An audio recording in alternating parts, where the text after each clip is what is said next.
Olá, bom dia a todos.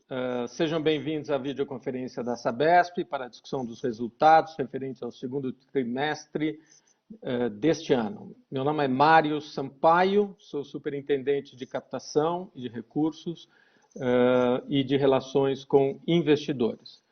Vamos começar por informar a todos os participantes que esta videoconferência está sendo gravada.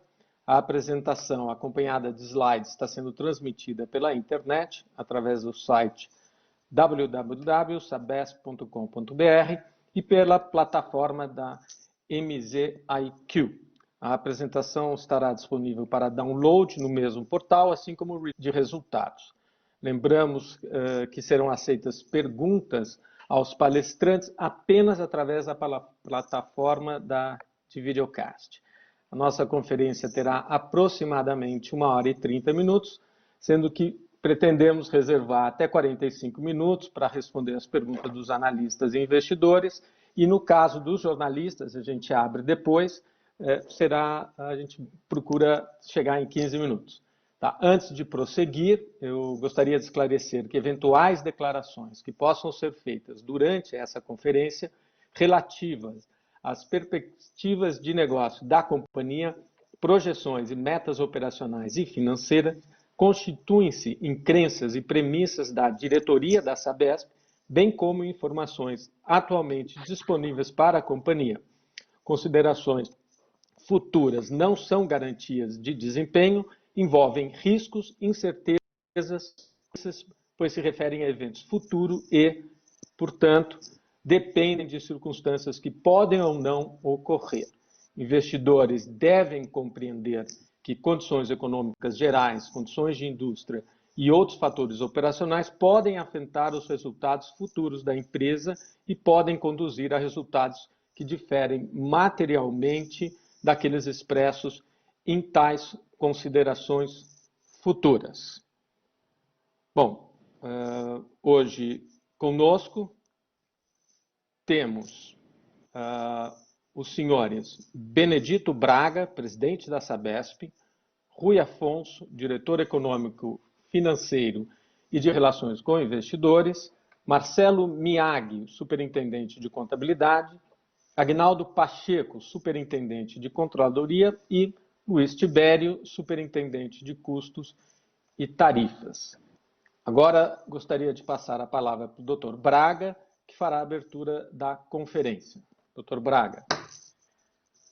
Obrigado, Mário. Bom dia a todos. Um prazer muito grande estar com vocês nesta prestação de contas aí do nosso segundo trimestre. E tenho boas notícias a todos, né? Em função de um trabalho muito cuidadoso e prudente da nossa diretoria financeira em tomar as medidas precaucionárias em função da pandemia e consequente crise econômica que estamos vivendo no país hoje, por que não dizer no mundo. Mas o resultado foi muito bom, porque conseguimos, então, um lucro líquido de 378 milhões, uma receita líquida de 4,4 bilhões e o EBITDA teve um aumento de 28,4%. Isso tudo são resultados muito auspiciosos, mostrando que nossa companhia, em meio a toda essa dificuldade que estamos passando, caminha muito bem. E outras medidas que já tomamos anteriormente na linha de reduzir a nossa dívida em moeda estrangeira está trazendo bons resultados e vai trazer melhores resultados ainda no futuro, né? Eu queria destacar, evidentemente não vou entrar aqui nos detalhes dos temas de natureza financeira, porque o nosso diretor Rui Afonso irá fazer isso com muita competência em seguida, mas dizer que esse novo marco regulatório aprovado no dia 15 de julho foi muito melhor, aprovado não, promulgado, né, no dia 15 de julho. É um marco importantíssimo, inclusive, para o futuro dessa companhia, indicando oportunidades muito boas de negócios que vamos passar a fazer no futuro próximo. Né? Temos aí o caso da economia circular, em que, antes ainda da passagem dessa lei 41026, fizemos um contrato de programa com o município de Diadema, na Grande São Paulo, para disposição final dos resíduos sólidos, gerando gás, energia, ou seja, colaborando, então, para uma melhor disposição final do lixo, que é um problema não só do Estado de São Paulo, mas um problema de todo o Brasil. Aliás, esse marco regulatório tratou desse tema, dando aí um prazo um pouquinho maior para que os lixões desapareçam do nosso país. Vamos entrar nessa área, estamos trabalhando firmemente em parceria com o setor privado. E em parceria com o setor privado, vamos também, temos a perspectiva de participar de licitações que estão aparecendo em diferentes cantos do nosso país para serviços de água, coleta e tratamento de esgoto, que é a nossa especialidade. Então, dizer que é um momento muito complexo que vivemos do ponto de vista da saúde pública, do ponto de vista da economia, mas as notícias na Sabesp são muito boas, do ponto de vista de resultado e do ponto de vista de perspectiva de negócios para o futuro próximo, em função da promulgação desse marco regulatório em 15 de julho. Com isso, eu não quero tomar muito mais tempo e concentrar na questão econômica. Passo para o nosso diretor, doutor Rui Afonso. Por favor, tenha a palavra. Muito obrigado, presidente Braga.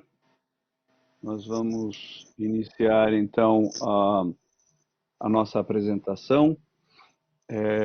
Quero agradecer muito a presença dos senhores que nos acompanham trimestre a trimestre. Vamos fazer, como sempre, uma apresentação dos resultados e os fatos mais relevantes da nossa empresa neste período.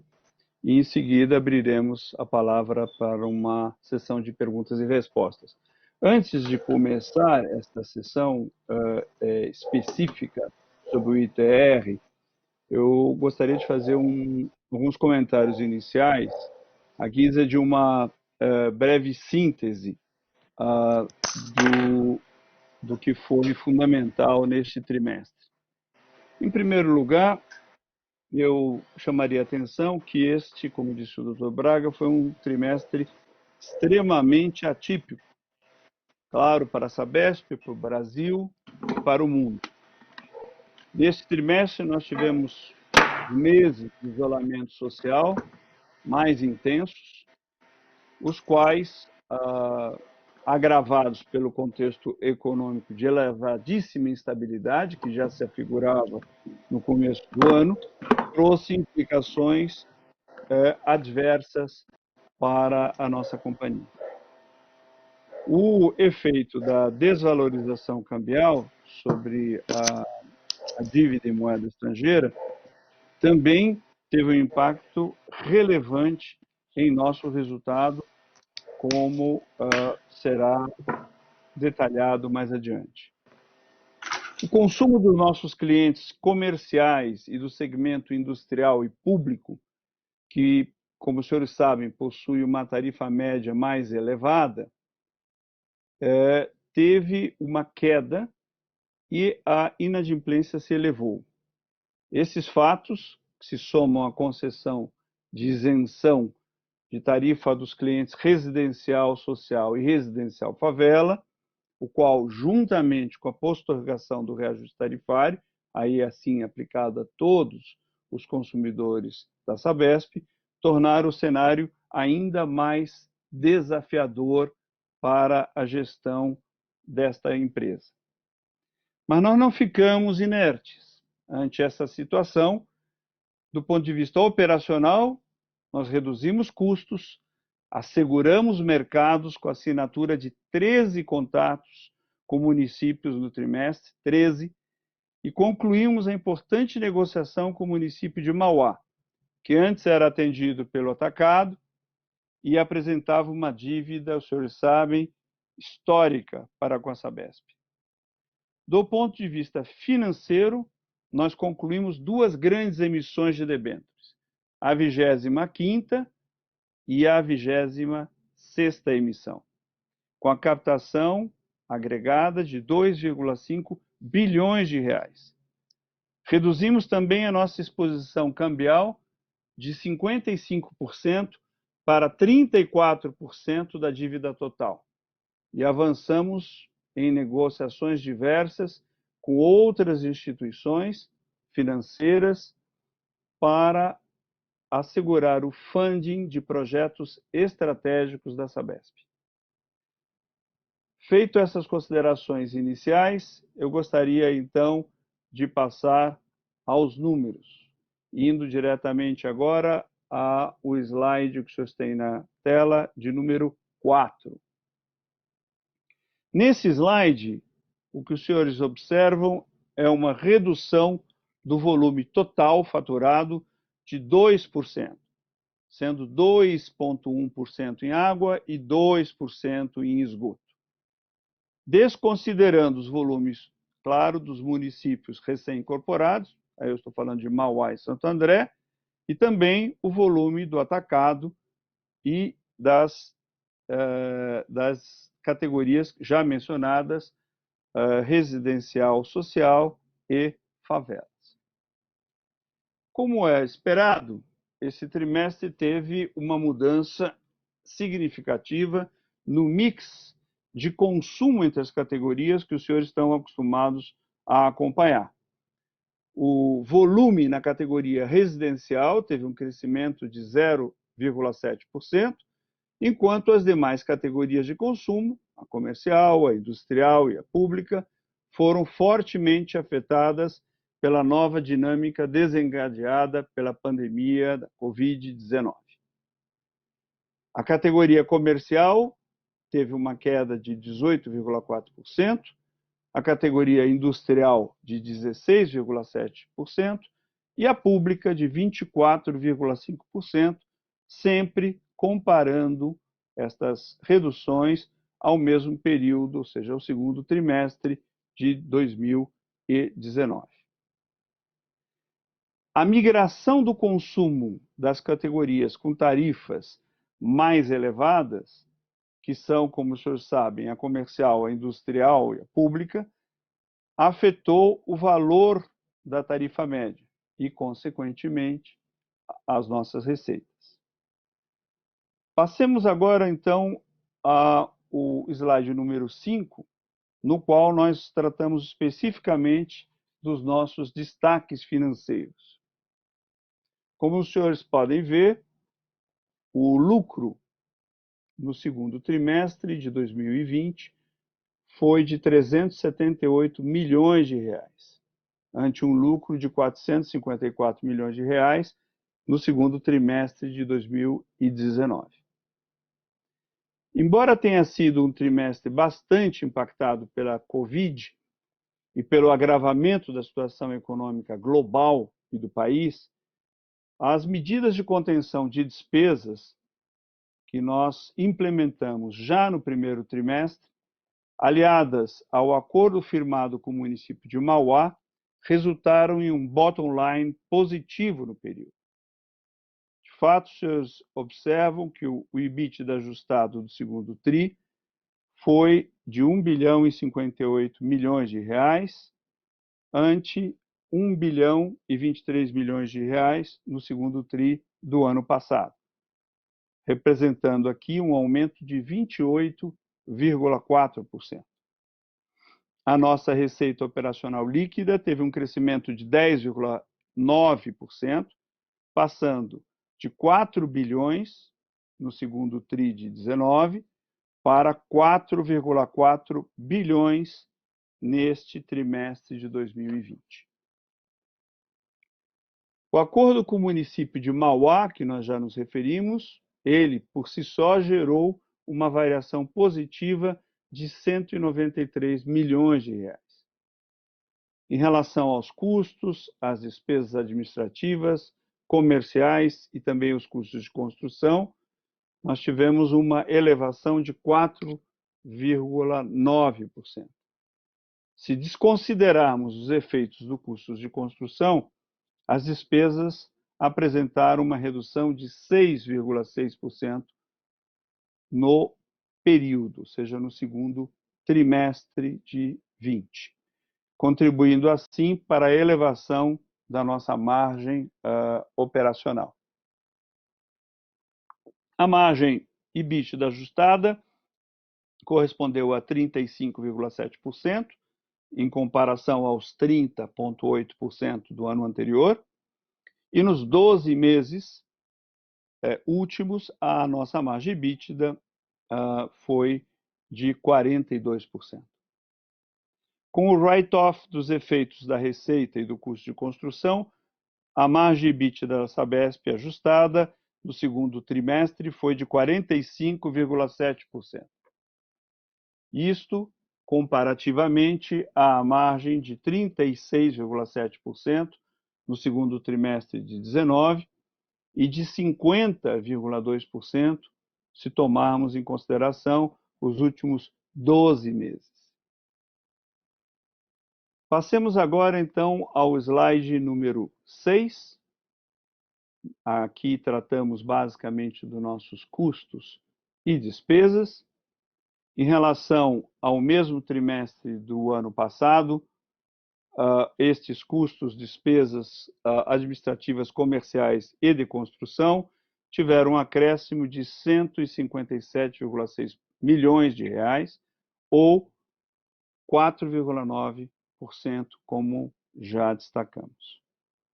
Entretanto, se nós desconsiderarmos os custos de construção, os demais custos, ou seja, e despesas, apresentaram uma queda de 6,6%, passando de 2,5 bilhões de reais para 2,36 bilhões de reais. Em relação ao mesmo período de 19, quase a totalidade das nossas despesas tiveram uma variação negativa. Entre as quedas mais significativas, nós gostaríamos de destacar aqui as despesas com salários, encargos e benefícios, bem como obrigações previdenciárias, de 113,3 milhões de reais, ou uma redução de 14,7%, sobretudo pela redução de despesas médicas.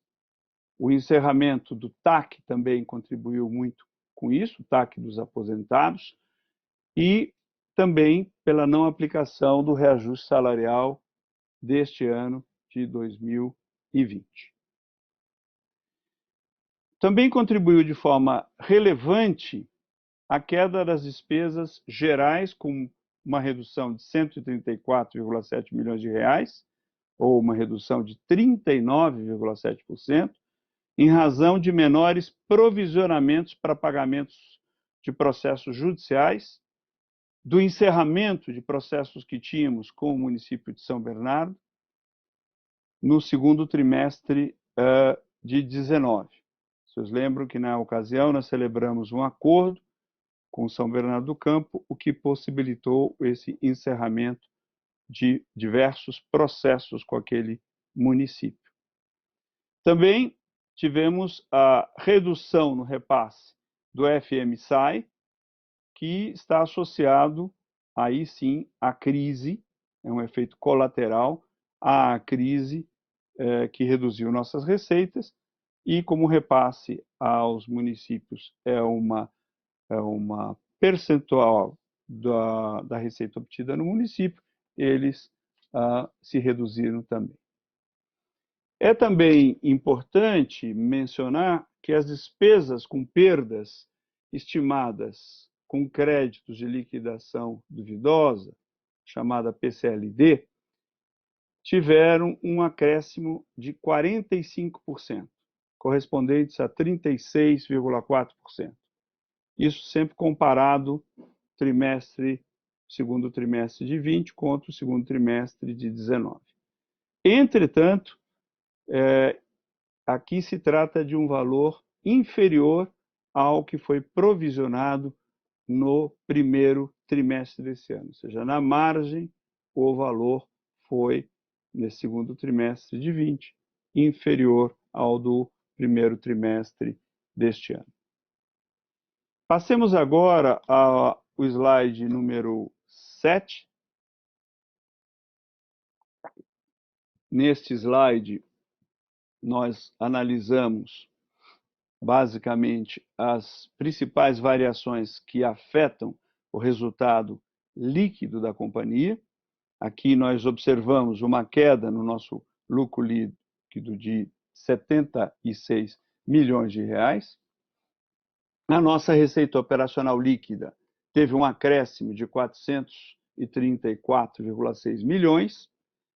Os custos e despesas somados aos custos de construção apresentaram um aumento de 157 milhões de reais, e outras receitas e despesas operacionais, incluindo aqui a equivalência patrimonial, tiveram um resultado positivo de 111 milhões de reais.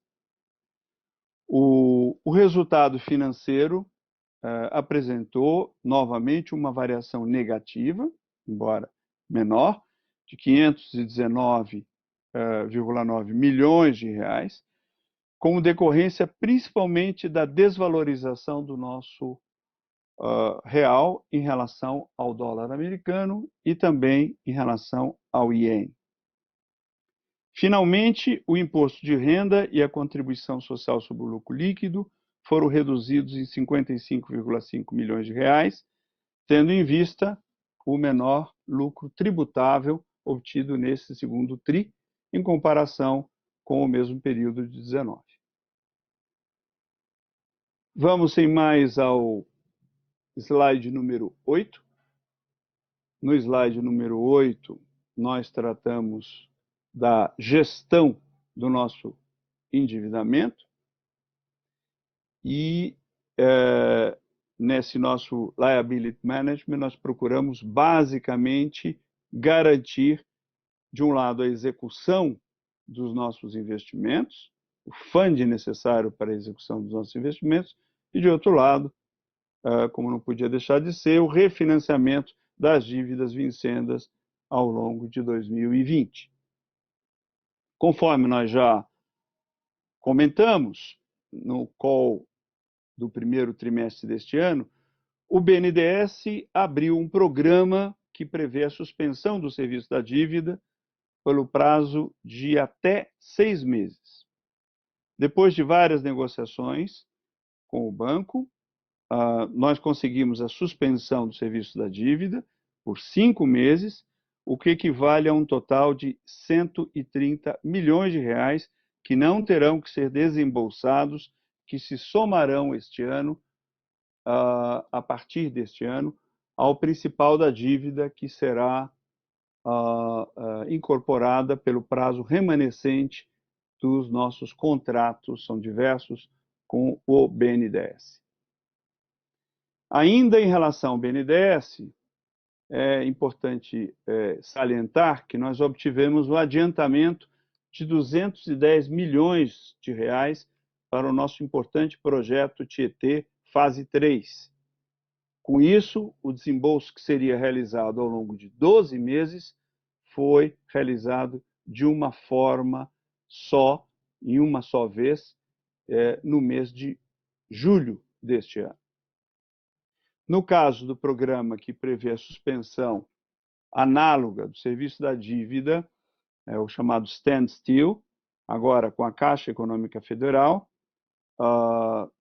também tivemos vários meses de negociação com esse órgão e já foi formalmente solicitado e apresentado todos os requisitos formais para a obtenção desse standstill e aguardamos uma manifestação do banco.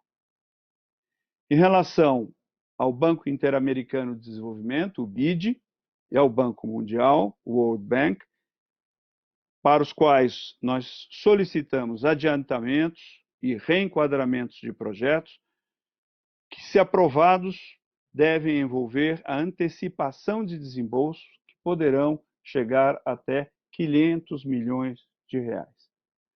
Neste caso, nós ainda, embora tenhamos feito todos os trâmites, estamos aguardando o resultado da análise desses organismos multilaterais. No que se refere às captações junto ao mercado de capitais, em 10 de julho, como os senhores sabem, nós realizamos a 26ª emissão de debêntures, no valor de 1 bilhão e 45 milhões de reais. Essa debênture foi estruturada de acordo com a Lei 12.431, ou seja, é uma debênture que se enquadra na estrutura de debêntures incentivadas. A debênture foi emitida em 2 séries. A primeira série no montante de 600 milhões, com juros de IPCA mais 4,65% ao ano, e vencimento bullet de 7 anos. A segunda série foi correspondente ao montante de 445 milhões de reais, juros de IPCA mais 4,95% ao ano e vencimento em 10 anos, com amortizações no 8º, 9º e 10º ano, respectivamente. Nós gostaríamos aqui também de lembrar que a companhia tem já mandatado o BID Invest para um empréstimo em reais no valor de 600 milhões de reais. O processo de estruturação está bem avançado, nossa equipe está trabalhando junto à equipe do BID dia e noite, e tão logo concluído, esta operação deverá somar recursos para o financiamento do nosso CAPEX e o reforço da liquidez da companhia.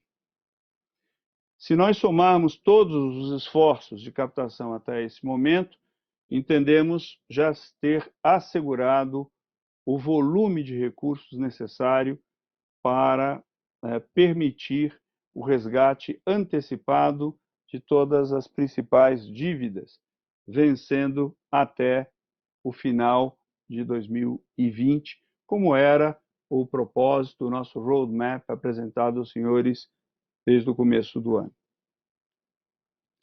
Vamos passar agora ao slide de número 9.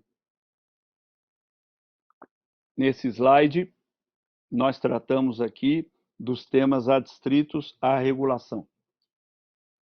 Como os senhores sabem, na questão fundamental da regulação e da nossa relação aí com a revisão tarifária ordinária, nós tivemos recentemente definições bastante importantes.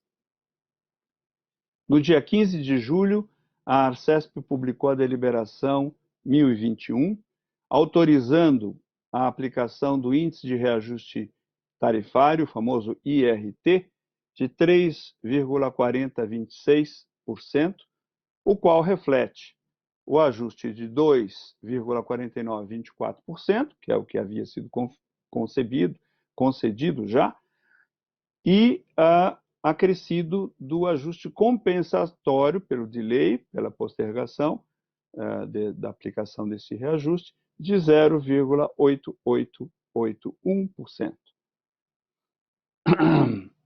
Já a isenção do pagamento das categorias residencial social e residencial favela deve ser tratada juntamente com as discussões sobre a terceira revisão tarifária e o equilíbrio econômico-financeiro da companhia.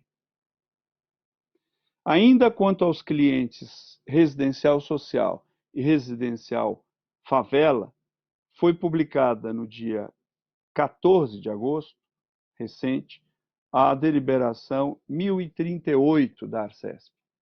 Esta deliberação prorroga a isenção para essas categorias nas mesmas condições em que foram feitas anteriormente e estabelece o prazo desta prorrogação até o dia 15 de setembro próximo.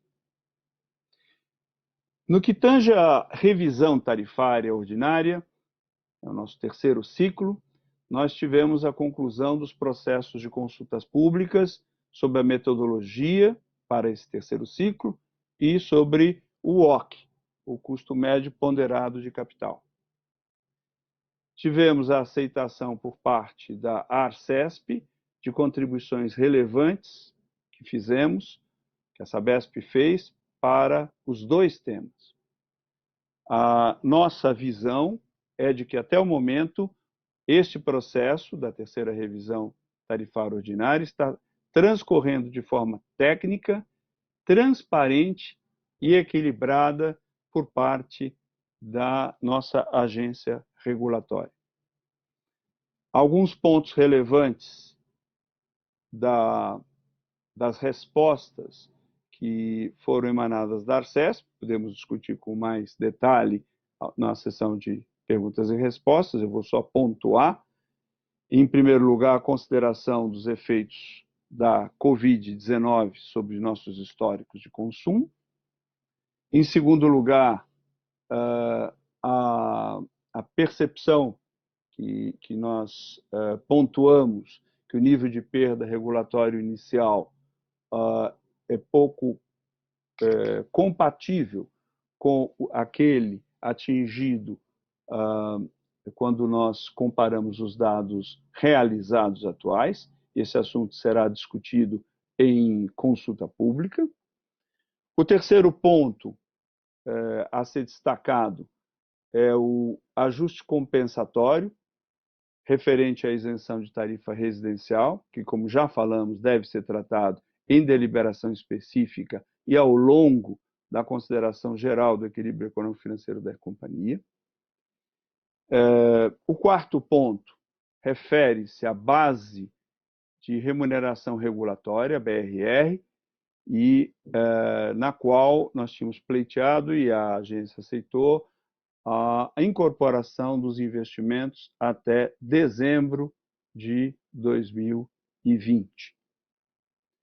Quinto ponto, em relação a um pleito que os senhores acompanham, antigo da companhia, a Arcesp abriu a possibilidade de avaliarmos a glosa realizada na primeira revisão tarifária ordinária, prevista agora, essa revisão, para o segundo semestre deste ano, de 2020. Ademais, destacamos que a nova estrutura tarifária, que está em elaboração, permanece com o prazo de conclusão previsto ainda para o final deste ano. Por fim, outro assunto de relevância fundamental para a companhia se relaciona ao WOC, ao custo médio ponderado de capital. O resultado do WOC passou para 8,1%, o que representou um crescimento de 72 basis points sobre os 7,38% da proposta preliminar na nota técnica providenciada pela Arcesp. Além disso, também é digno de nota que o CAE, o custo de capital próprio, ele cresceu significativamente em relação à proposta inicial, ficando, inclusive, acima do patamar atual vigente. Para finalizar a nossa apresentação e passarmos para a nossa sessão de perguntas e respostas, eu gostaria de fazer só alguns comentários adicionais sobre um tema absolutamente fundamental para todo o setor de saneamento, que é o novo marco, ao que já se referiu o Dr. Braga, a partir da promulgação, agora em julho, pela Presidência da República, da Lei 14.026, que basicamente extingue a figura do contrato de programa e amplia a concorrência no setor de saneamento. Além disso, esta lei impõe uma transparência na fixação de metas de atendimento e incentiva as operadoras a atuarem com maior eficiência e aderência às metas fixadas. Adicionalmente, cria condições para que a Agência Nacional de Águas e Saneamento Básico, a ANA, estabeleça diretrizes para a atuação das agências reguladoras, tanto estaduais quanto municipais. A lei, assim, minimiza as incertezas regulatórias e cria um ambiente atrativo para mais investimentos no setor de saneamento. Entretanto, é importante ressaltar que uma avaliação final de todas as mudanças efetivamente introduzidas no saneamento brasileiro apenas será possível após a deliberação por parte do Congresso Nacional sobre a manutenção ou não dos 11 vetos presidenciais com que a Lei 14.026 foi promulgada. A Sabesp entende ter vantagens competitivas importantes neste novo cenário, seja porque seus contratos já contemplam metas que atendem ou mesmo, em alguns casos, antecipam as contidas no novo marco regulatório, seja pelo acesso que tem a capitais públicos e privados no financiamento de seus projetos, e seja ainda pelo seu elevado nível de governança corporativa. A grande exposição que a companhia tem ao mercado, que tem caracterizado a sua atuação nas últimas décadas, mostra que a Sabesp está preparada para competir na ampliação da sua participação no setor nesse novo contexto. Muito obrigado a todos. Esses eram os nossos comentários iniciais e gostaríamos de passar agora à sessão de perguntas e respostas. Tá. Muito bom. Vamos, então, iniciar a sessão de perguntas e respostas, mas antes gostaria de informar que a primeira parte a gente pretende, então, responder perguntas dos analistas e dos investidores, tá? E, na sequência, se houverem, perguntas dos jornalistas. A gente vai tentar balizar o tempo para essas duas iniciativas aqui que a gente vai ter. Tá, então, o que, só já para antecipar, o que a gente não responder caso tenha muitas perguntas, a gente pode entrar em contato, vocês podem entrar em contato com a equipe de RI, e a gente também vai olhar e responder por escrito. Tá, então vamos começar aqui com a primeira pergunta. Na verdade, são duas primeiras perguntas, tá? Tanto o Juliano Agege quanto a Carolina Carneiro, o Juliano do UBS mandou uma pergunta e a Carolina Carneiro do CS também. Elas basicamente tratam do mesmo assunto. A pergunta do mesmo assunto é que foi mencionado no call a intenção da Sabesp participar em leilões, em outros.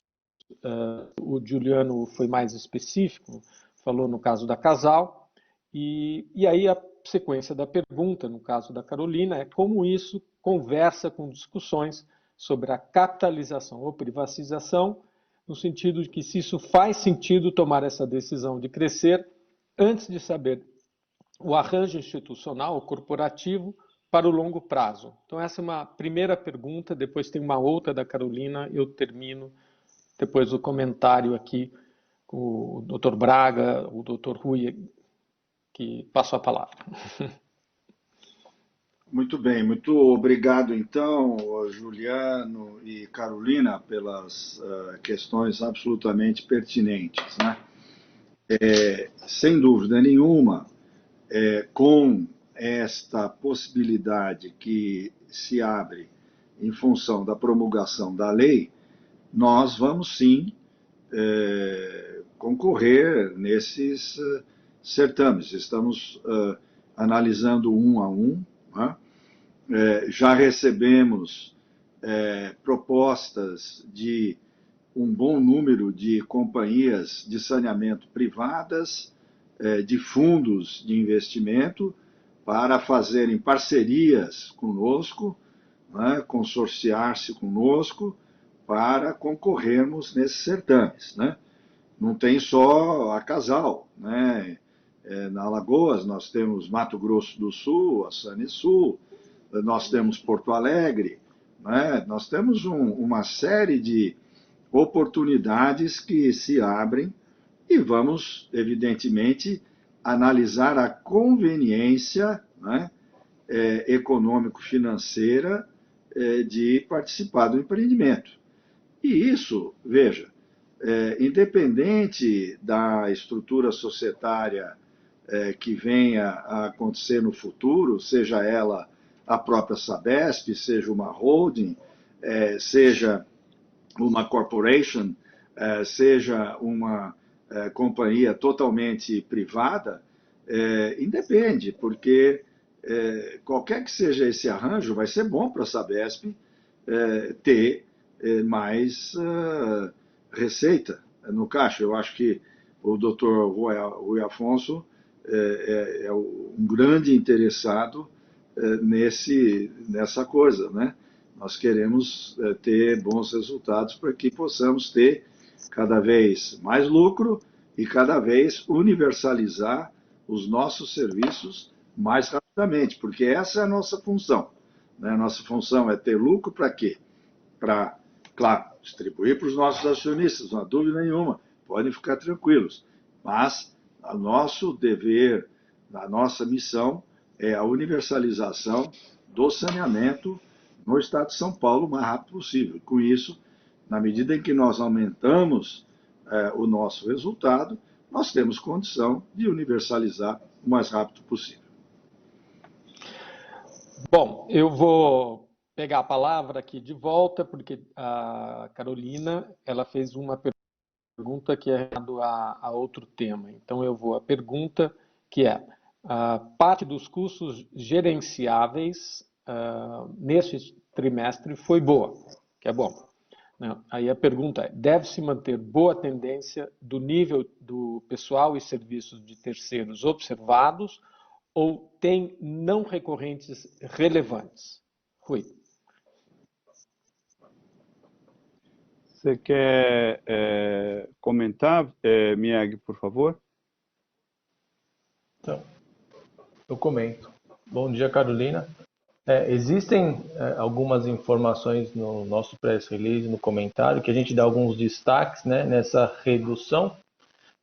Um dos pontos é os gastos com as despesas médicas, né, de saúde. A gente já vinha com uma outra operadora de saúde, né, que era a Sabesp, com custos mais altos, então a gente teve uma redução sim, a gente mudou agora para a Funcesp, a gente espera que seja um novo patamar, né, teve uma mudança, e os outros que é despesa com TAC aposentados, que era uma provisão que a gente tinha de um TAC que a gente tinha assinado em 2009, o TAC se encerrou, né, no terceiro trimestre de 2019, como a gente comentou, então a gente não espera que tenham novas provisões para esse TAC. Tá vendo? Agora, tem um que era mais ou menos 23 milhões que a gente comentou, que quando a gente compara o segundo trimestre de 19 com o de 20, em 19 a gente teve o reajuste salarial, que nesse ano, até por conta da pandemia, né, as discussões ainda estão sendo feitas, não tivemos reajuste salarial. Tá certo? Então, a gente teve uma redução e esse a gente não tem como falar que seria um novo patamar. Acho que essas considerações, mano. Ok. Então vamos lá. Próxima pergunta é do Vladimir, da Capitalo. Bom dia, Vladimir. E, bom, a pergunta é sobre a validação das BRRs de Santo André e Guarulhos, como que nós vemos a possibilidade de entrarem na BRR da empresa nesta revisão. Rui. Perfeito. Não, eu pedi já ao Tibério que comentasse, que está trabalhando ombro a ombro aí com o nosso time, com a Arcesp sobre isso. Ok. Bom, obrigado pela pergunta. Eu acho, de fato, é uma das batalhas que a gente vai ter nesse processo de revisão tarifária. À medida em que a gente adiciona novos municípios, né, eles precisam ser avaliados, ter seus ativos avaliados e a gente vai pleitear, defender as suas considerações já nessa BRR. Obviamente, quanto mais próximo da conclusão do processo, mais difícil é esse processo, o que pode ocasionar com que o resultado final não seja considerado imediatamente nessa revisão tarifária, mas seja, então, refletido na próxima e obviamente, nesse caso, pleitearemos aí a correção do valor, inclusive já a partir do momento em que ele foi incorporado à base. Tá, ok. Vamos então passar para a próxima pergunta. A próxima é do Marcelo Sá, do Itaú. A pergunta é: vocês têm uma estimativa de EBITDA normalizado para Mauá? Ele continua: está claro para vocês que todos os efeitos da Covid serão compensados na revisão, só um segundinho, desconto de baixa de renda, mudança de mix, de volume, proibição de corte, etc, etc. Essa é a pergunta, Rui. Bom, eu vou começar pelo geral. Se tiver algum complemento, o Tibério ou o Pacheco podem adicionar. A parte final da sua pergunta, Marcelo, a resposta é evidentemente não. Os impactos da Covid são diversos, não só sobre o nosso setor, mas sobre todos os setores. Então, como é que exatamente vai ser considerado as mudanças de mix e o que vai ser o que se chama hoje de novo normal? Difícil estimar. Quer dizer, eu me lembro na crise hídrica, né, Braga, a gente tinha esse desafio também. Como é que vai ficar o novo, não se chamava novo normal, mas o novo padrão de consumo e tal. Então, essa é uma discussão técnica muito detalhada, que vai tomar, pelo menos esse semestre, muito do tempo da Arcesp nosso. Então, realmente, não saberia te dizer. O que eu chamo de ressalto como relevante é a consideração, ou seja, levar isto em consideração. Quer dizer, o mundo está sofrendo uma transformação sobre vários aspectos, e isso deve ser levado em consideração. A gente não pode imaginar que isso não está acontecendo. Isso a Arcesp aponta muito bem, me parece digno de nota. Braga, não sei se você quer comentar, ou Tibério? Sem dúvida. Há muita especulação em torno desse tema. Claro. Porque, no caso da crise hídrica, nós fizemos um incentivo econômico para o uso racional da água. E isso perdurou por um longo tempo, né? E as pessoas passaram a ter um comportamento em casa diferente, né? E isso resultou, agora, sem o incentivo econômico, num consumo menor, né? Efetivamente mais racional. Agora, com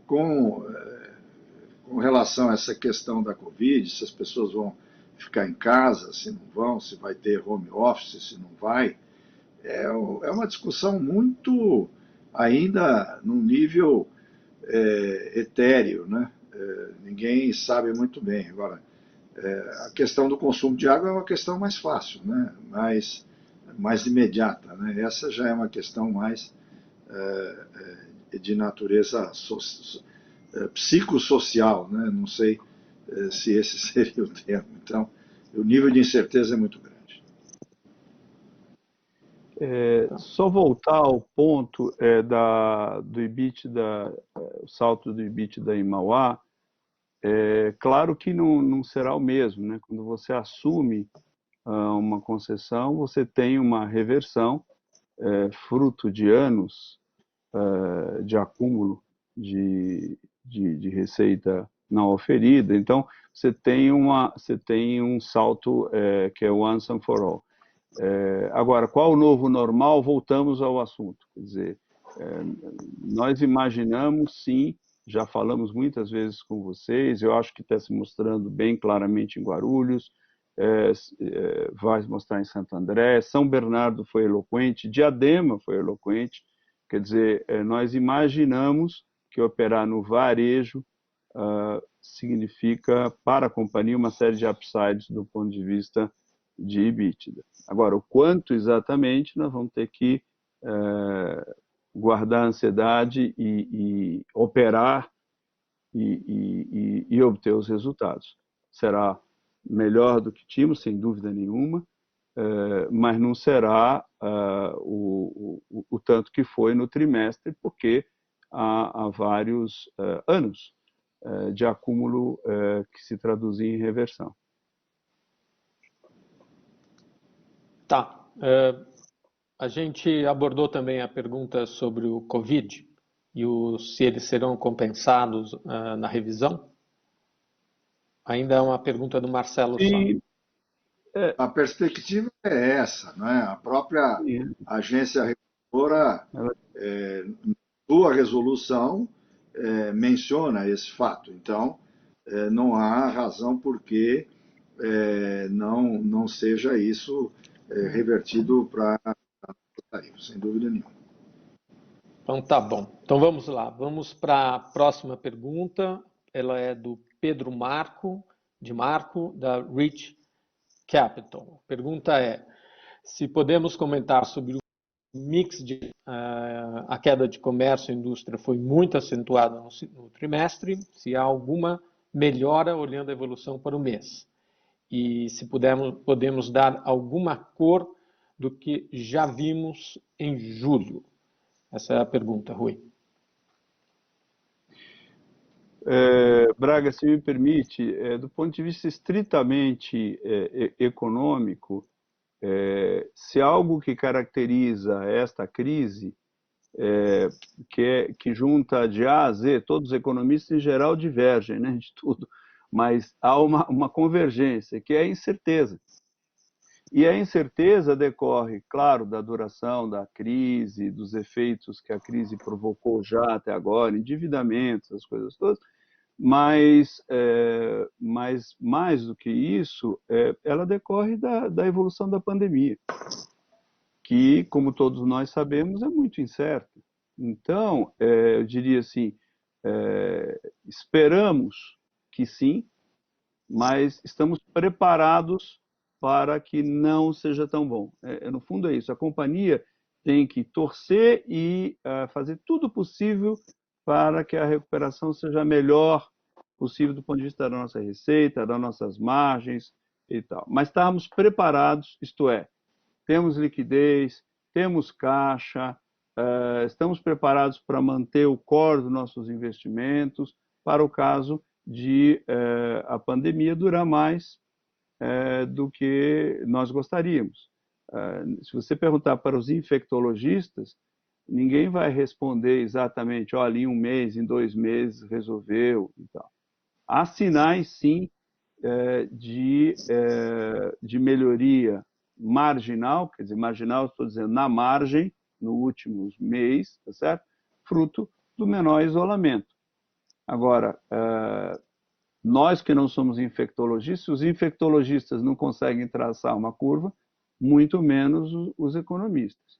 Então, nós estamos preparados para fazer essa transição.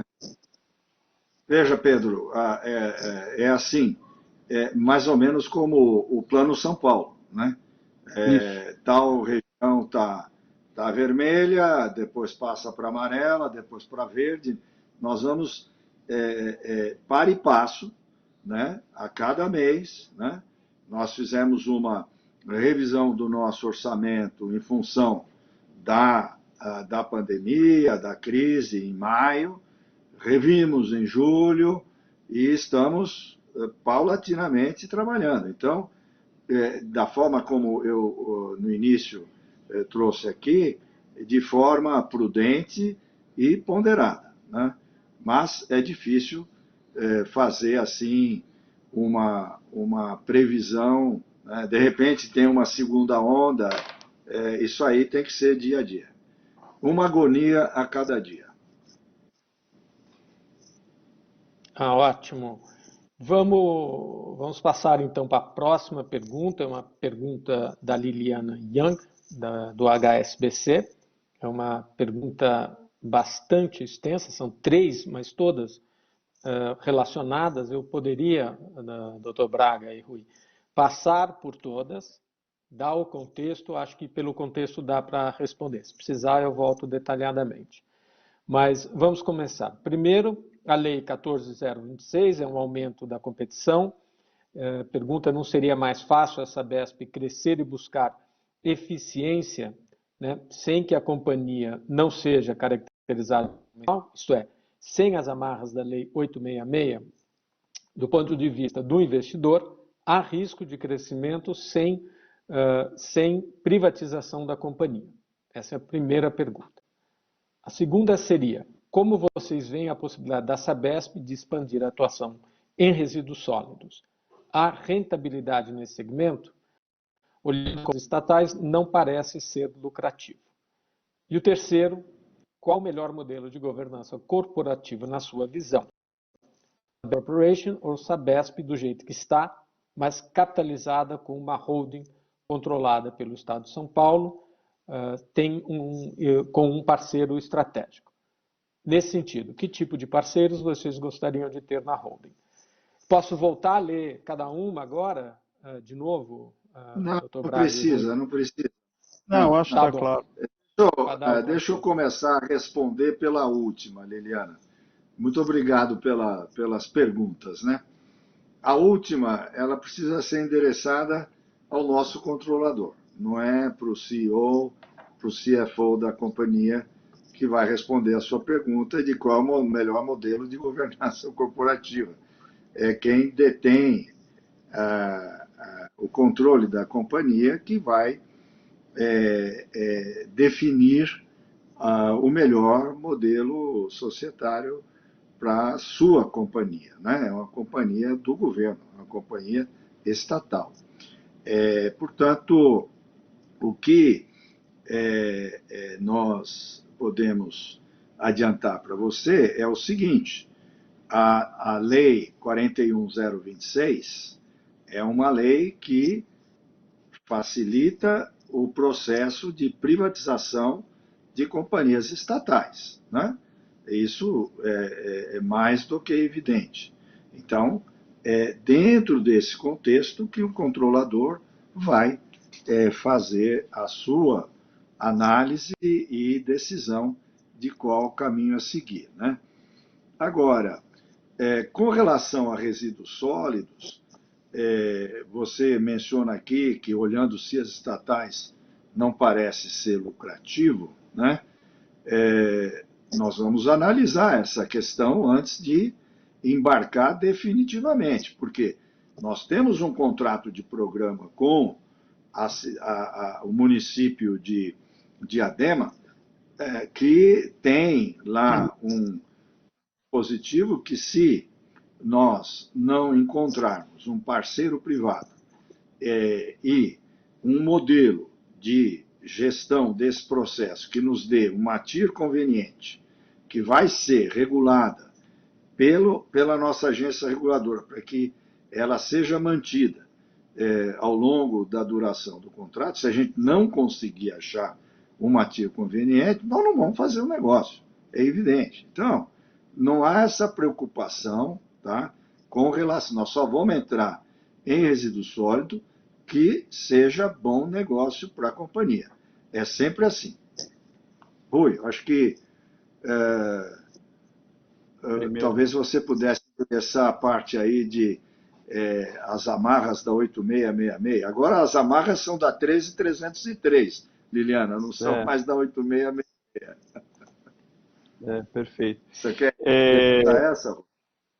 Eu vou rapidamente comentar, doutor Braga, é o seguinte, Liliana, sem dúvida, a Sabesp, a gente comentou durante o call, eu acho que você tem razão, claro, você tem diferentes amarras, e dentro das empresas ainda ligeiramente estatais, como é o caso da Sabesp, nós estamos numa posição ímpar, né? Quer dizer, nós temos uma governança de ponta, que muitas estatais, inclusive privadas, não têm. Estamos no novo mercado, temos ADRs nível 3, e sim, temos limitações, mas o Dr. Braga lembrou muito bem. A 866 foi arrefecida e várias das amarras foram, digamos assim, atenuadas pela 13303.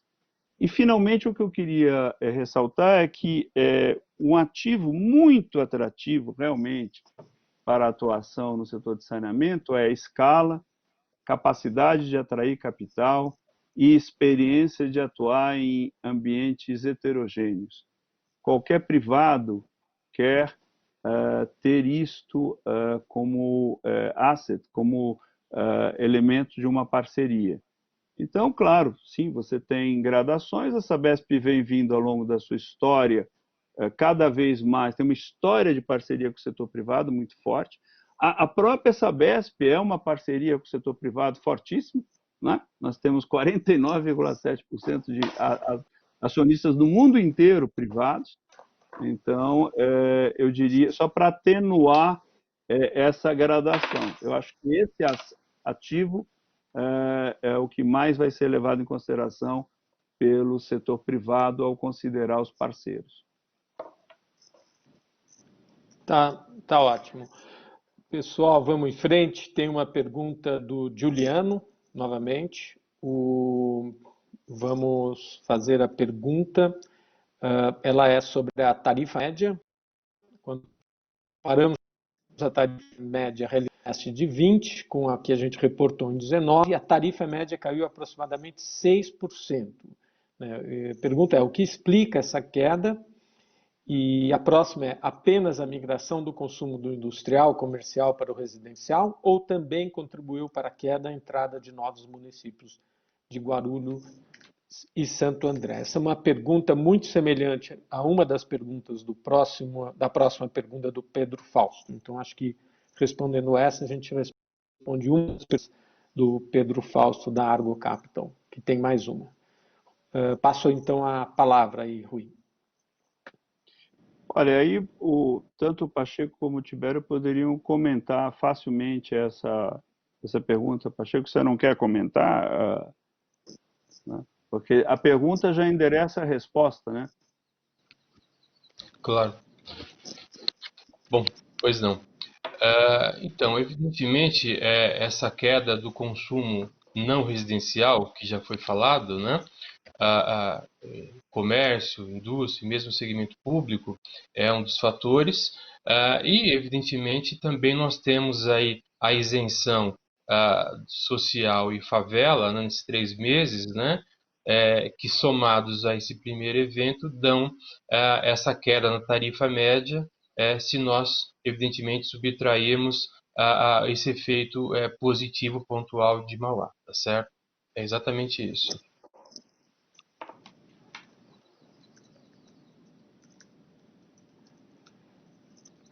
Algum comentário a mais, Tibério? Não? Não, eu não tenho nada a acrescentar.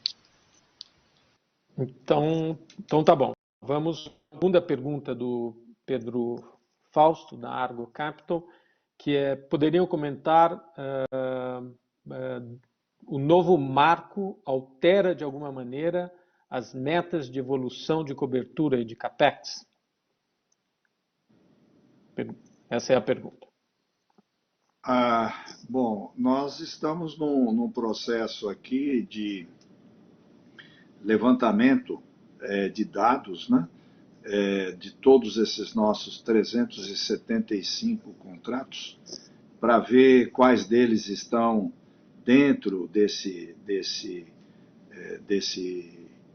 dessa imposição do marco regulatório, né? Quais teriam que ter alguns ajustes, né? De uma forma geral, nós sempre trabalhamos com metas muito desafiadoras, mas no momento nós não temos ainda esse número, né?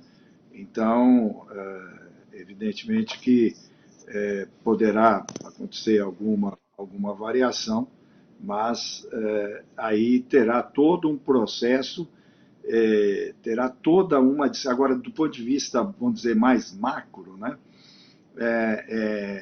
Esse artigo da lei que impõe em 2033 99% de água e 90% do coleta e tratamento de esgoto para toda a população, isso aí está parecendo um pouco assim aquele artigo da 11445 que dizia que o lixão tinha que acabar daí a 5 anos. E o lixão até hoje não acabou, né? Desde 2007 que nós estamos perseguindo essa coisa. Então, do ponto de vista macro, eu acho que esse tema vai ser muito discutido ainda, né? E não dá para fazer essa avaliação de variação de CAPEX nesse momento. Tá bom. E então a gente tinha a pergunta do Marcelo Sá. Só quero ver se eu não me perco aqui. Liliana, Juliano, só um segundo. Então, vamos lá. Na verdade, a pergunta agora é do Marcelo Sá. Ela está um pouco na linha do que a gente comentou agora, mas ela coloca assim: o PL fala que os novos contratos têm que levar em conta a universalização do serviço até 2033, que é um pouco do que foi comentado, mas a pergunta continua. A Sabesp, assumindo que continua como empresa misto, né? Tem capacidade financeira e operacional? Não entendi. Tá. A pergunta cortou. Tá. Então vamos lá. O PL fala que os novos contratos têm que levar em conta a universalização do serviço até 2033. A Sabesp, assumindo que continua uma empresa de capital misto, tem capacidade financeira e operacional para atingir essa meta? Imagino que investir em outros estados tira recursos da universalização em São Paulo. Bom, essa é uma questão que não dá para, nesse momento, responder em função do que eu já falei na anterior, né? Eu acho que eu já respondi a pergunta dele. Obrigado. Marcelo. Então, ok. Então vamos para a próxima pergunta, que é do Juliano Adjed, do UBS. A pergunta é: um dos pontos do novo marco do saneamento será a universalização dos serviços de água e esgoto até 2033. Duas perguntas ele faz. A Sabesp terá que rever os contratos antecipando a universalização para 2033? E a outra é: a Sabesp tem capacidade financeira e operacional para cumprir essa meta? Acho que está bastante em linha aí com o que a gente tem falado, mas de qualquer forma, Dr. Braga. Não, eu acho que já, a menos que o Rui queira colocar alguma outra coisa, mas acho que já discutimos esse tema.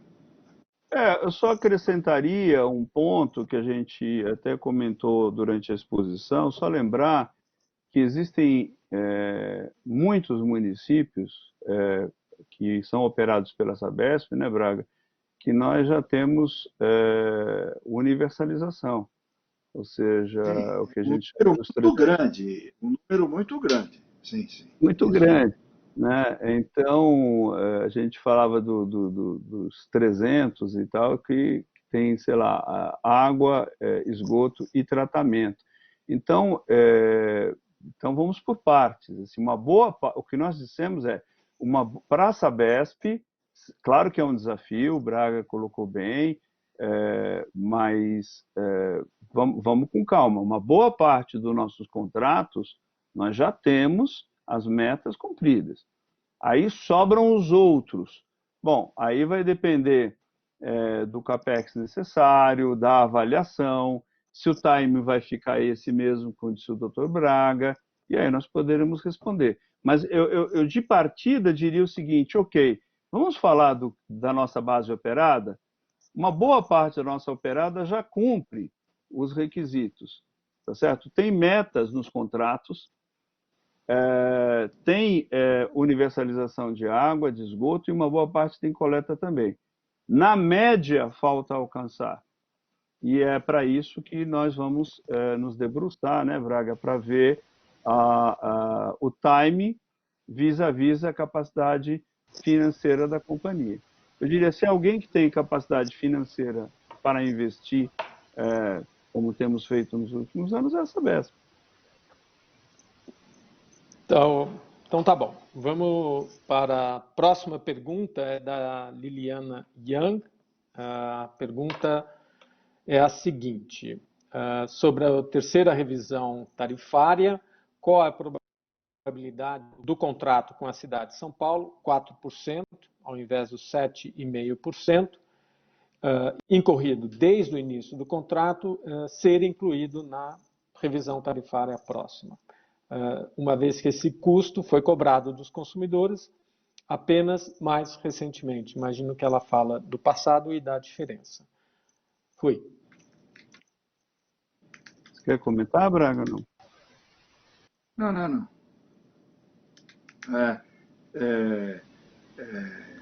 Eu acho que talvez aí, não sei se o Tibério poderia comentar sobre isso.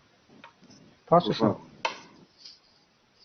Bom, vamos pensar na mecânica e o processo da mecânica de revisão tarifária até ajuda a responder um pouco das perguntas anteriores com relação à saúde financeira, né? Porque a cada 4 anos nós temos um processo de revisão tarifária que vislumbra não só as nossas despesas, mas também como capex necessário. Então, se a gente tem uma meta de capex, sei lá, até 2033, quer que seja, a cada 4 anos a gente pode apresentar novos investimentos. O mesmo vale para as despesas, né? A gente acabou de concluir o processo de metodologia e da WOC.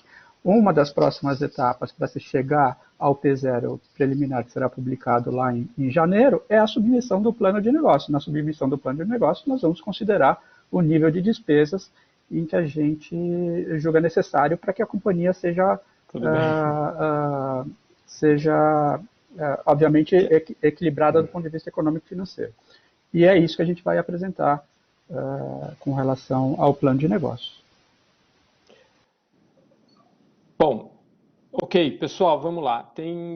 A gente tem aqui de terminar ao meio-dia e mais uma pergunta, agora é de jornalista da mídia, e é da Thaís Irata, do Valor.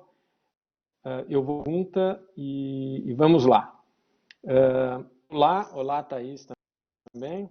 As dúvidas são as seguintes. A primeira, se puder explicar novamente, não ficou claro como será feito o reequilíbrio pela Covid. Será em qual reajuste tarifário e em qual prazo? Vocês têm um cálculo preliminar de qual tamanho em reais desse equilíbrio? Segunda, vocês têm feito um grande trabalho de renovação de contrato. Qual será o impacto para a Sabesp caso seja mantido o veto do artigo 16 da nova lei do saneamento que barra a contratos? Doutor Braga, doutor Rui. Vamos começar pela segunda, tá? O veto do artigo 16 não tem praticamente nenhum efeito na companhia. Nós temos pouquíssimos, assim, cabe na palma de uma ou duas mãos, aqueles contratos que estão no modelo antigo, né? A gente finalizou a contratualização durante esse ano e meio, justamente em função da perspectiva dessa lei acontecer. Então, temos toda a Baixada, todo o litoral norte contratualizado com a companhia. Trouxemos Mauá, trouxemos Santo André, trouxemos Guarulhos, trouxemos Cotia, trouxemos praticamente toda a região metropolitana. Então, esse artigo 16 para nós não tem problema nenhum. Passo então aí para o Rui Tibério para tratar da primeira parte. Eu vou começar uma coisa muito geral, eu pediria ao Tibério estar no corpo a corpo com a Arcesp, mas veja, a Arcesp corretamente diz, olha, ao final do processo da revisão, nós vamos analisar todas as intercorrências decorrentes da Covid e da recessão. Não podia ser de outra maneira, não é? Você não sabe ainda quais foram os desequilíbrios e as suas interrelações. Você tem vários efeitos multiplicadores, que desequilibram a saúde financeira da companhia, que são totalmente exógenos. Então, corretamente, a Arcesp diz, olha, ao final deste processo, nós vamos fazer um balanço e ver o quanto isto afetou, de fato, a saúde financeira da companhia, de forma que ela possa continuar tendo os recursos suficientes e a sustentabilidade econômica financeira para prestar os serviços para o próximo ciclo, que é, afinal, o que a população precisa e demanda. É isso. Então, é ex ante dizer como é que exatamente seria feito, quanto que será?